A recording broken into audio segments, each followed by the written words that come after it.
اور میرا نبی کہہ رہا ہے کاش میرے ماں باپ زندہ ہوتے، اور نہیں تو میری ماں زندہ ہوتی تو تم دیکھتے میں کیا کرتا، میں عشاء کی نماز کے مصلی پہ ہوتا اور میں سورۃ فاتحہ پڑھ رہا ہوتا، اور ادھر سے میرے گھر سے میری ماں مجھے کہتی محمد، تو میں ماں کے لیے نماز توڑ دیتا۔ سبحان، ہاں، میں ماں کے لیے نماز توڑ دیتا۔ اور میرے نبی سے پوچھا گیا یا رسول اللہ قیامت کب آئے گی؟ یہ بچیاں غور سے سنیں، سارے سنو پر یہ خاص طور سے سنیں۔ آپ نے کہا اللہ کو پتہ ہے۔ کہ یا رسول اللہ کوئی نشانی بتا دیں۔ تو آپ نے کہا جب بیٹیاں بھی ماؤں کو ذلیل کریں گی تو قیامت آئے گی۔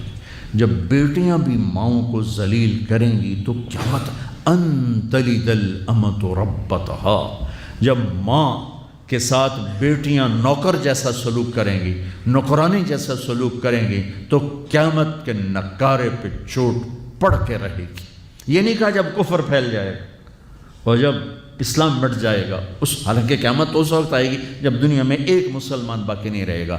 یہ واقعہ کی سنگینی کو بتانے کے لیے فرمایا جب ماؤں کو ذلیل کیا جائے گا قیامت آ جائے گی۔ میرے نبی نے فرمایا عمر تیرے دور میں ایک شخص آئے گا اویس، اس کا قبیلہ ہوگا مراد، آگے سب کاسٹ ہوگی قرن، اویس بن عامر، اسے دعا کروانا، وہ کالے رنگ کا ہوگا، چھوٹے قد کا ہوگا، اور اس سے دعا کروانا، دعا تو بھی کروانا، علی تو بھی کروانا، علی اور عمر اویس ان کے لیے دعا کریں۔ انہوں نے پوچھا کیوں؟ کہ اس نے ماں کی خدمت کر کے اللہ کو اتنا راضی کر دیا ہے، جب وہ ہاتھ اٹھاتا اللہ خالی نہیں لوٹاتا۔ اللہ کی قسم عمر و علی کو اویس کی دعا کی ضرورت نہیں تھی، امت کو پیغام دینا تھا کہ مائیں ذلیل ہو رہی ہیں آج، اور باپ جوان اولاد سے چھپتے پھر رہے ہیں، تو میرے رب میرے نبی نے یہ آگے پیغام دینا تھا کہ نبی ہو کر رسول ہو کر کہہ رہے ہیں کاش ماں ہوتی تو میں اس کے لیے نماز توڑ دیتا۔ ابو حنیفہ جیسی ہستی جن کے کروڑوں فالوور آج ہیں، ان کی ماں کہتی نعمان یہ مسئلہ ہے جا کے عبد الرحمن سے پوچھ کے آ۔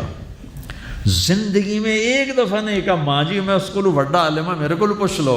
کہا اچھا ماں جی، اپنی چادر اٹھاتے اور پہنچ جاتے دروازے پہ دستک دے کے بھائی مجھے میری اماں نے بھیجا ہے، آپ اس پہ فتویٰ، حالانکہ ان کی اپنی رائے اس کے خلاف ہوتی تھی، لیکن ماں کے احترام میں جا کر ان سے مسئلہ پوچھتے جن سے روزانہ مناظرہ ہوتا تھا، روزانہ کھٹ پٹ ہوتی تھی علمی، ماں نے کہہ دیا جا کر ان سے پوچھ کے آتے تھے، اپنے اتنی بڑی علمی قدر و منزلت کو ایک طرف رکھ دیتے تھے، نہیں میری ماں نے مجھے کہا ہے۔